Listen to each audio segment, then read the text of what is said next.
하지 못한 아쉬움이 있어서 오늘도 여호와의 유월절이라는 주제로 12장 전체의 핵심을 한번 오늘 시간에 살펴보려고 합니다. 함께 나누면서 우리의 마음에 부어주시는 하나님의 은혜가 있기를 간절히 원합니다. 사랑하는 여러분, 유월절의 핵심적인 그 의미는 크게 네 가지 정도가 있습니다. 첫째는 마지막 그 재앙이 찾아왔을 때에 그 어린 양의 피를 보게 되니까 어떻게 됩니까? 그 집을 그냥 넘어가게 되는 거죠. 둘째로 유월절에 바쳐지는 그 어린 양과 염소가 살이 찢어지고 피를 흘리게 되는데 이것은 속죄와 희생을 의미하는 겁니다. 또 셋째로 유월절에 고기와 함께 무엇을 먹게 됩니까? 무교병과 쓴 나물을 먹게 되죠. 이것은 애굽에서 겪어왔던 극심한 고난, 그리고 앞으로 이들이 출애굽을 하여서 광야에서 겪게 될 그 고난을 의미하는 겁니다. 마지막 네 번째로 유월절에 음식을 먹을 때에 어떻게 합니까? 허리에 띠를 띠고 발에 신을 신고 손에 지팡이를 잡고 급히 먹으라고 합니다. 즉, 이 유월절의 음식은 내가 맛있게 배를 채우기 위하여 먹는 것이 아니라 살기 위해 먹는 것입니다.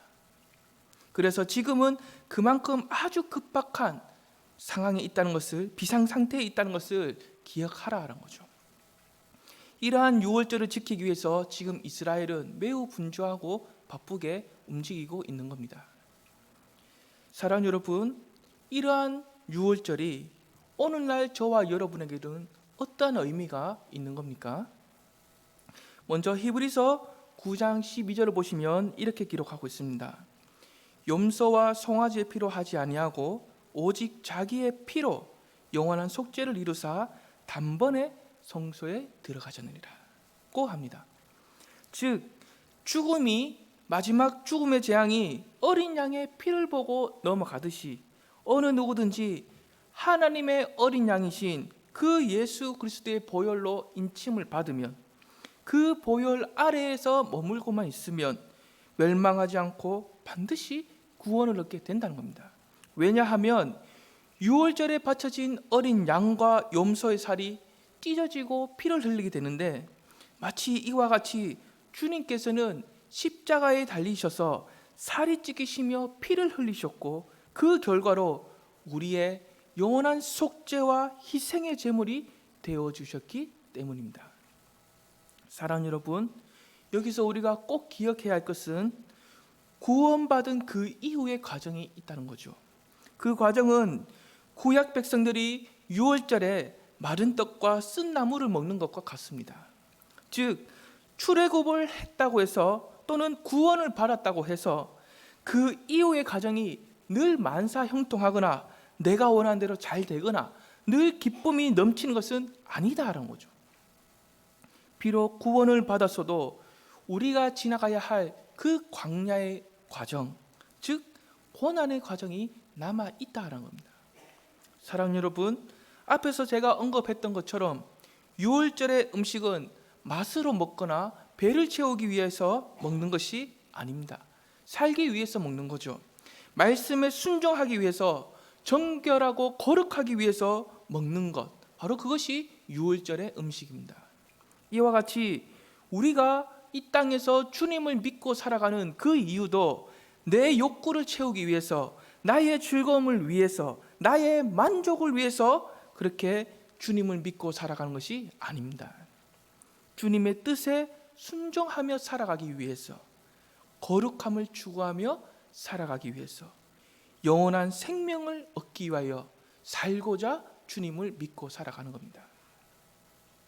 그래서 우리는 지난 애굽의 삶을 조금의 미련도 없이 모두 정리해야 하고 광야의 과정으로 들어가는, 즉 성화의 과정으로 들어가야 하는 겁니다. 사랑하는 여러분, 우리가 성경책에 출애굽기 12장 15절 한번 보십시오. 지금 한번 찾아보실까요? 출애굽기 12장 15절을 보십시오. 하나님께서는 이렇게 말씀하십니다. 너희는 이레 동안 무교병을 먹을지니라고 하시죠. 무교절을 언급하고 계십니다. 유월절과 무교절은 따로 구분하는 절기가 아닙니다. 먼저 지켜야 할 절기는 유월절이지만 이 유월절은 하루만 지키게 되죠. 그런데 이 다음 날부터 7일 동안은 누룩이 없는 빵과 음료를 먹으면서 무교절로 지키게 되는 겁니다. 즉 유월절과 무교절은 따로 구분하기보다 유월절이 끝나자마자 바로 이어지는 절기가 무교절, 마치 하나의 절기처럼 보는 것이 좋습니다. 사랑하는 여러분, 그렇다면 하나님께서는 왜 유월절 다음에 무교절을 정하셔서 누룩을 먹지 말라라고 하시는 겁니까? 마태복음 16장을 보시면 주님께서는 이렇게 말씀하십니다. 바리새인과 사두개인들의 누룩을 주의하라. 여기서 누룩의 의미는 바리새인과 사두개인들의 위선적인 부패와 타락을 의미합니다. 그렇다면 주님께서 이렇게 말씀하시는 그 이유가 무엇입니까? 마치 누룩이 퍼져서 막 부풀어 오른 것처럼 바리새인과 사두개인들의 부패와 타락이 온 사방으로 전염되기 때문입니다. 그래서 주의하라는 거죠. 그리고 또 고린도전서 5장 8절을 보시면 바울도 이렇게 말합니다. 이러므로 우리가 명절을 지키되 묵은 누룩으로 말고 악하고 악에 찬 누룩으로도 말고 누룩이 없이 오직 순전함과 진실함의 떡으로 먹자라고 합니다. 하자라고 합니다. 사랑하는 여러분, 이 누룩은 이스라엘의 주 음식입니다. 그래서 하나님께서는 누룩 자체를 금지하시려는 것은 아닙니다. 무교절 기간에 누룩을 금지하시면서 그 누룩에 담겨 있는 의미, 즉 부패와 타락, 죄를 주의하라는 겁니다. 다시 말하자면 이 무교절의 기간을 통해 애국과 이스라엘을 구별해내고 계시는 겁니다. 부패와 타락을 주의하는 이스라엘과 그것을 따라가고 있는 애국, 이렇게 무교절 기간 동안에 구별해가고 계시는 거죠. 또한 그 애굽에서의 생활과 풍습의 종교, 우상, 그 모든 것들을 단절시키기 위하여 무교절 기간을 정해 놓으신 겁니다. 이런 의미에서 유월절과 무교절은 따로 구분되는 것이 아니라 너무나 자연스럽게 이어지는 겁니다. 사랑 여러분, 고린도전서 5장 7절을 보시면 바울은 신약의 성도들에게 또는 오늘날 우리에게 이렇게 말하고 있습니다. 한번 함께 읽어보겠습니다. 너희는 누룩 없는 자인데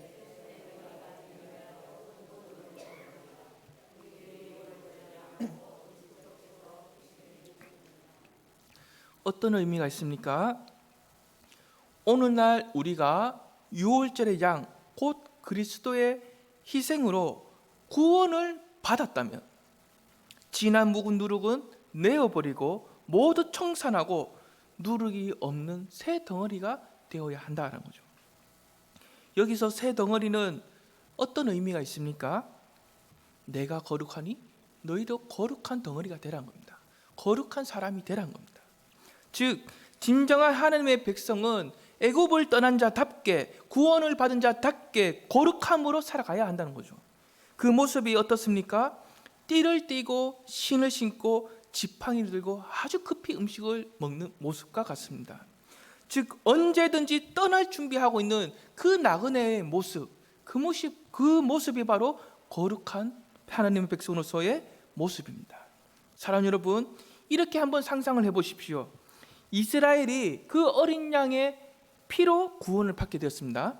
하지만 만약에 그들이 여전히 그 애굽에 있는 그 집에서 나오지 않는다면, 나는 아직도 여기가 좋사오니 하고 그곳에서 머물고 있다면, 그들은 하나님께서 베풀어 주신 그 구원을 아주 욕되게 하고 있는 겁니다. 오늘날도 마찬가지입니다. 주님을 믿어서 구원을 받았다고 하지만 여전히 과거의 삶, 애굽의 삶, 그 삶을 정리하지 않았다면 그것은 큰 모순이요 착각입니다. 성경 어디를 봐도 유월절 이후에 몇 명 정도는 여전히 애굽에 남아있다, 이러한 내용이 전혀 없습니다. 유월절 후에는 한 사람도 빠짐없이 모두가 애굽의 삶을 정리하고 출애굽을 하였습니다. 그러므로 우리가 꼭 기억해야 할 것은 유월절과 무교절이 따로 구분되는 것이 아니라 서로가 마치 잘 이어지고 있는 것처럼 구원을 받은 것과 그 이후에 거룩하게 살아가는 과정은 자연스럽게 또는 필수적인 이어질 수밖에 없는 과정이다라는 거죠. 사랑 여러분, 애굽에서 마지막 재앙이 임하게 될 때 이스라엘이 구원을 받는 그 유일한 길이 무엇입니까? 어린 양을 대속제물로 바치는 거죠. 하지만 어린 양이라고 해서 무조건 바칠 수 있는 것은 아닙니다. 12장 5절을 한번 보십시오. 핵심 조건이 있습니다. 먼저 흠이 없어야 합니다. 조금이라도 흠이 있으면 하나님께 나아가서 대속의 제물로 바칠 수가 없습니다.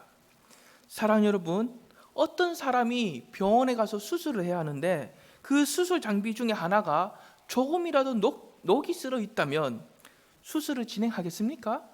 당연히 안 하겠죠. 그 이유가 무엇입니까? 생명과 관련되기 때문입니다. 생명과 관련된 모든 기준은 항상 엄격합니다. 이러한 의미에서 하나님께서는 엄격하게 흠이 없는 어린 양을 준비하라라고 하신 겁니다. 즉 어떠한 흠이 없어야만 죽음의 재앙에서 생명을 지킬 수 있는 그 효력이 있다라는 거죠. 사랑 여러분, 어느 날 수많은 사람들이 따르고 있는 그 이단과 사이비의 교주들을 보십시오. 흠이 없는 것이 아니라 오히려 일반 사람들보다 더 많은 흠을 갖고 있습니다. 그들은 자신을 따르는 사람들에게 죽음의 재앙으로부터 그들의 생명을 구원해낼 수 있는 능력이 절대로 없습니다. 흥분이 되니까 말이 자꾸 꼬이네요. 절대로 없습니다. 요즘 언론에서 이렇게 넷플릭스 그 영화에서 나오고 있는데요, 절대로 그럴 수가 없습니다.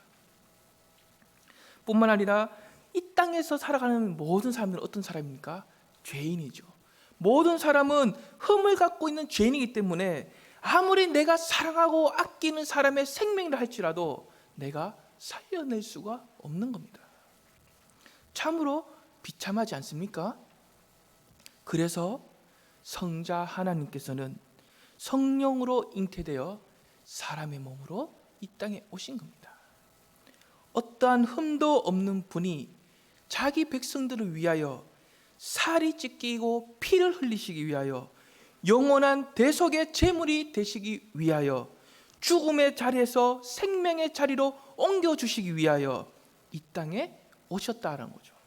이처럼 자기 백성을 그들의 죄에서 구원하기 위하여 이 땅에 오셨으니 그 이름을 무엇이라고 부릅니까? 예수라고 부릅니다. 정말 놀랍고 은혜로운 이름입니다.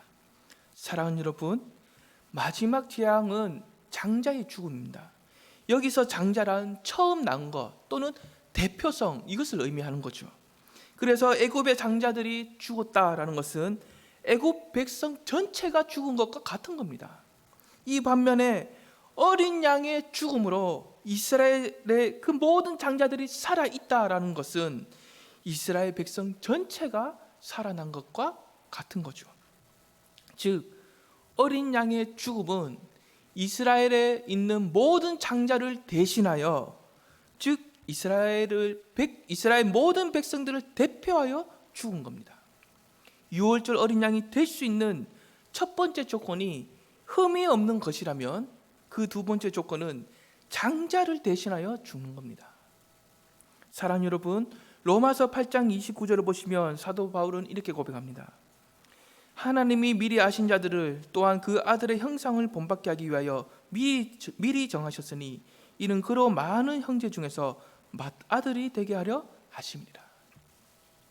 여기서 하나님이 미리 아신 자들이라고 할 때는 이 의미는 하나님의 택함을 받은 백성들을 의미합니다. 이어서 그 아들이라고 할 때는 그 의미는 하나님의 아들이신 예수 그리스도를 의미하는 겁니다. 다시 말하자면 하나님의 택함을 받은 백성들이 그들의 죄에서 구원을 받아 그리스도의 형상을 본받아 갈 수 있도록, 즉 그리스도의 장성한 분량까지 자라갈 수 있도록 하나님께서는 무엇을 하셨습니까? 하나님의 아들이신 그 예수 그리스도를 맏아들, 즉 장자가 되게 하셨다는 겁니다. 이어서 고린도전서 15장 23절에서도 이렇게 기록합니다. 그러나 각각 자기 차례대로 되리니 먼저는 첫 열매인 그리스도요 다음에는 그가 강림하실 때에 그리스도에게 속한 자요라고 합니다. 첫 열매가 누구라고 합니까? 그리스도입니다. 장자로 오신 분, 첫 열매로 오신 분이 예수 그리스도라는 거죠. 그 예수 그리스도가 마치 어린 양이 이스라엘을 대표하여 죽었던 것처럼 하나님의 택함을 받은 모든 백성들을 위하여 또는 그 죄인들을 대표하여 십자가에 달려 죽으셨다는 겁니다. 다시 말하자면 구약 시대의 유월절의 그 어린 양은 감추어진 복음의 비밀을 갖고 있는데, 그 감추어진 복음의 비밀이 예수 그리스도의 십자가의 사건을 통하여 밝히 드러나게 되었다는 겁니다. 여기서 중요한 사실은 감추어진 그 복음의 비밀이 예수 그리스도의 십자가의 사건을 통하여 밝히 드러났지만 여전히 그것을 들어도 깨닫지 못하고 보아도 깨닫지 못하는 그러한 사람들이 아직도 분명히 있다는 겁니다. 그래서 하나님께서는 어떻게 하셨습니까? 광야와 같은 이 척박한 땅에 영광스러운 교회를 세우셔서 그들도 복음의 비밀을 듣고 깨달을 수 있도록 믿음의 눈을 열어서 볼 수 있도록 하셨다는 겁니다. 교회가 세상의 유일한 희망인 이유가 바로 여기에 있는 거죠. 우리가 이 교회가 세상의 희망으로 든든하게 세워지고 빛을 발할 수 있는 그 은혜가 있기를 간절히 원합니다. 사랑하는 여러분, 한 번 더 우리가 말씀을 찾아볼까요? 출애굽기 12장 29절에서 30절입니다. 한 번 더 찾아볼까요? 출애굽기 12장 29절에서 30절, 우리 다 같이 한 목소리로 한번 읽어보겠습니다. 밤중에 여호와께서 애굽 땅에서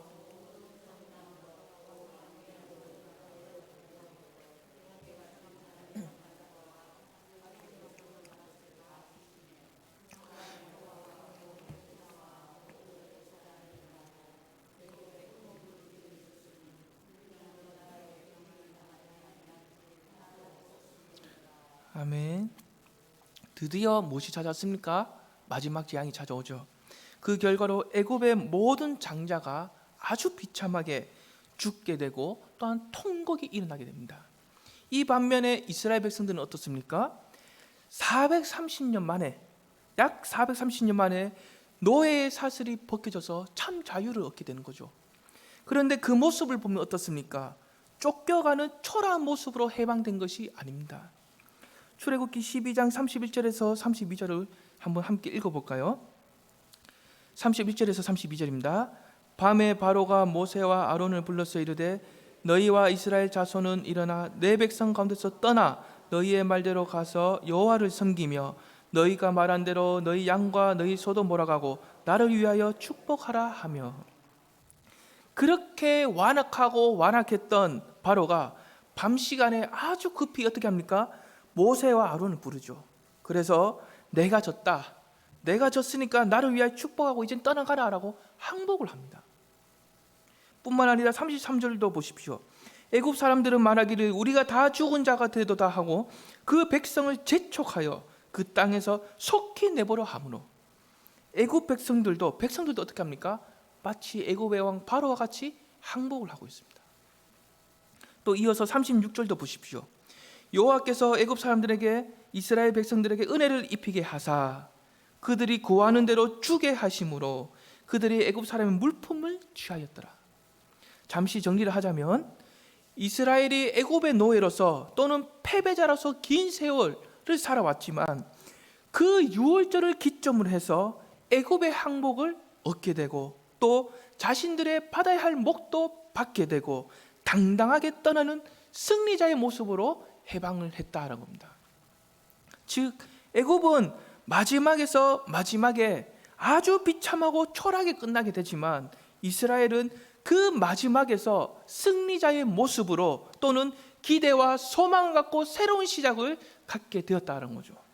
그래서 출애굽기 12장 2절을 보시면 그 유월절을 시점으로 해서 이 달을 너희에게 달의 시작 곧 해의 첫 달이 되게 하라라고 하는 겁니다. 사랑하는 여러분, 어린 양이신 예수 그리스도를 믿고 받아들이면 마치 애굽의 노예에서 승리자로 바뀌듯이 근본적인 변화가 반드시 일어납니다. 즉 애굽에 속한 사람에서 예수 그리스도에 속한 사람으로, 애굽 땅에 속한 사람에서 약속의 땅에 속한 사람으로, 죄와 사망에서 의와 생명으로 옮겨지는 사람으로, 이러한 근본적인 변화가 반드시 일어난다는 거죠. 그래서 고린도전서 5장 17절에서는 이렇게 기록합니다. 함께 읽어볼까요? 그런즉 누구든지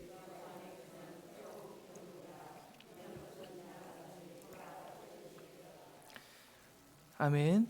이와 같이 예수 그리스도를 통해 은혜로 구원을 받게 되면 이전의 내가 아니라 새로운 내가 되는 겁니다. 그래서 과거의 옛사람으로 다시 돌아가거나 과거의 옛사람으로 살아갈 수가 없는 거예요. 사랑 여러분, 하나님께서 유월절 어린 양을 잡으라라고 했습니다. 그 피를 문설주와 임방에 발라라라고 했습니다. 그 고기를 무교병과 쓴나물과 함께 가족끼리 먹으라라고 하셨습니다. 그렇게 하면 죽음의 재앙이 넘어간다라고 했습니다. 이때 이스라엘은 그 모든 말씀을 믿고 순종을 했습니다. 이렇게 했더니 정말로 어떻게 됐습니까? 죽음의 재앙이 넘어가게 됐습니다. 내 생명과 내 가족과 내 이웃의 생명까지도 살려낼 수가 있었습니다. 애굽 백성들의 입장에서 볼 때 이러한 믿음의 순종으로 이스라엘이 구원의 은혜를 누리게 될 줄 어떻게 알았겠습니까? 사랑하는 여러분, 오늘날도 마찬가지입니다. 오늘날 우리가 주님의 복음을 믿고 순종하는 것, 이것은 세상 사람들이 볼 때 너무나 미련하고 어리석은 겁니다. 그 이유가 무엇입니까?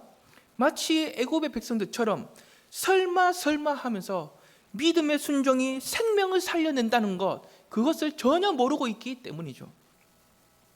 하지만 우리는 어떻습니까? 믿음의 순종이 있어야만 멸망하지 않고 살 수 있다는 것을 너무나 잘 알고 있습니다. 그래서 우리는 가족과 이웃에게 눈물로 복음을 전하는 겁니다. 뜨거운 가슴으로 찾아가서 복음을 전하는 겁니다. 끝까지 복음을 전하는 겁니다. 나의 가족과 이웃을 살려내기 위해서 복음을 전하는 겁니다. 사랑하는 여러분, 유월절 어린 양을 통한 출애굽의 역사는 구약시대에서 끝난 것이 아닙니다. 오늘날은 전도라는 이름으로 계속해서 이어지는 겁니다. 다시 말하자면 오늘날의 세상 사람들을 보십시오. 자신의 의지대로, 자신이 원한 대로, 자신의 마음대로 자유롭게 살아가는 것처럼 보이지 않습니까? 하지만 실제로는 어떻습니까? 세상의 노예로 살아가고 있는 겁니다. 전도는 이러한 사람들에게 찾아가서 복음을 전하고, 그래서 그들에게도 참된 자유를 가질 수 있도록 기회를 제공하는 겁니다. 하나님께서는 이 일을 위하여 마치 모세를 불러서 애굽으로 보내셨던 것처럼 저와 여러분을 불러서 세상으로 보내시는 겁니다. 사랑하는 여러분, 오늘 본문을 보십시오. 출애굽기 12장 14절이죠. 너희는 이 날을 기념하여 여호와의 절기를 삼아 영원한 규례로 대대로 지키지니라고 합니다. 이와 같이 오늘날 우리가 십자가에 달려 죽으신 하나님의 어린 양, 그 예수 그리스도를 기억하고 주님의 복음을 세상에 나가서 또한 가족들에게 대대로 전하며 지켜갈 때에 그 위대한 출애굽의 역사가 오늘날에도 저와 여러분의 삶을 통하여서 분명히 일어날 줄을 믿습니다. 이러한 은혜가 저와 여러분의 삶을 통하여 가득히 넘쳐나기를 간절히 원합니다. 기도하겠습니다. 은혜와 긍휼이 풍성하신 주님,